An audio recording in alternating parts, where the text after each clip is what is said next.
Deep টেস্টের ফাঁদে বাংলাদেশ। সরকারের ভেতর যেমন আরেক সরকার রয়েছে, অপরদিকে রাজনৈতিক দলের ভিতরেও কিন্তু আরেকটি উপরাজনৈতিক দল রয়েছে, যাকে বলে ষড়যন্ত্রকারী ও চক্রান্তকারীর অংশ গোষ্ঠীরা, সিন্ডিকেট গোষ্ঠীরা। এরাও সেই ডিপ টেস্টের অধীনস্থ। তাদের কাজই হচ্ছে বিশৃঙ্খলা সৃষ্টি করা, সঠিক মতামতকে ভিন্ন দৃষ্টিতে রূপান্তর করা। এই হচ্ছে ডিপ টেস্ট কারিগরের মূল কাজ। আর তাদের মূল শক্তিদাতা, মদতদাতারাই হচ্ছে মূল বিদেশি পরাশক্তি।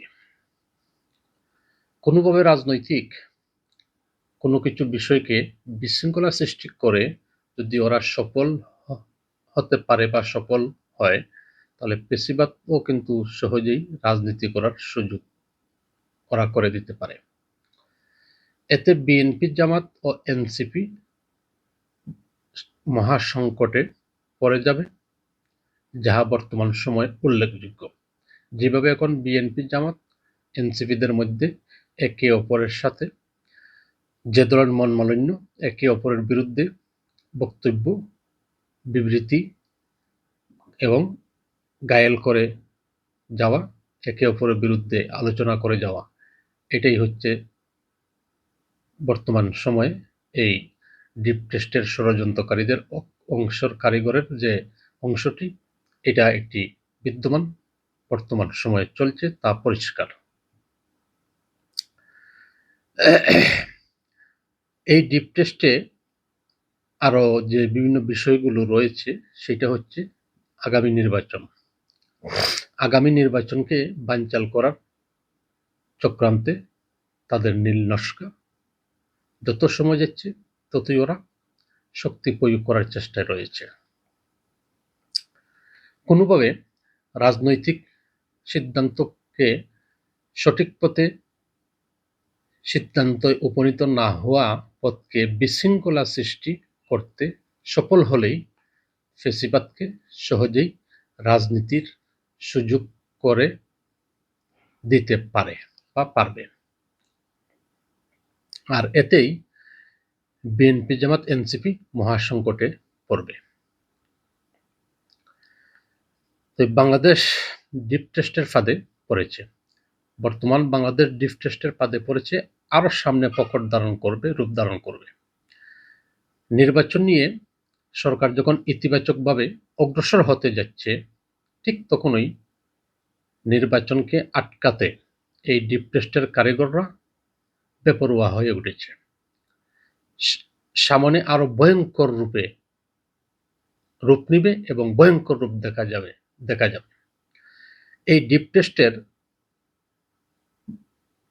কুশীলব যারা রয়েছে, তাদের পিছনে মূল শক্তি হচ্ছে বিদেশি রাষ্ট্র, পরাশক্তি, গোয়েন্দা সংস্থা, সোশ্যাল মিডিয়া, এমনকি আমাদের বাংলাদেশের গণমাধ্যম এবং সরকারের ভিতরে থাকা অদৃশ্য আরেকটি পরাশক্তি।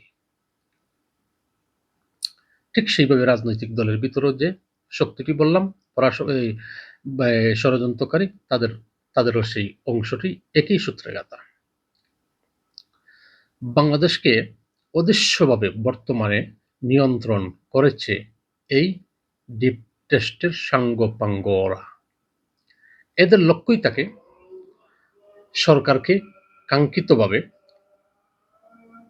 লক্ষ্যচ্যুত করা, সরকারের কি পয়েন্ট থেকে সরকারকে ভুল পথে পরিচালনা করে নিজেদের স্বার্থকে হাসিল করাই হচ্ছে ওদের মূল কাজ। বিগত 5ই আগস্ট গণঅভ্যুত্থানে শেখ হাসিনা পতনের পর বাংলাদেশে মারাত্মকভাবে আলোচিত এই বিষয়টি হচ্ছে ডিপ টেস্ট। সরকারের ভেতরে এই ছায়া শক্তি, সরকার খুবই বিপজ্জনক অবস্থায় রয়েছে।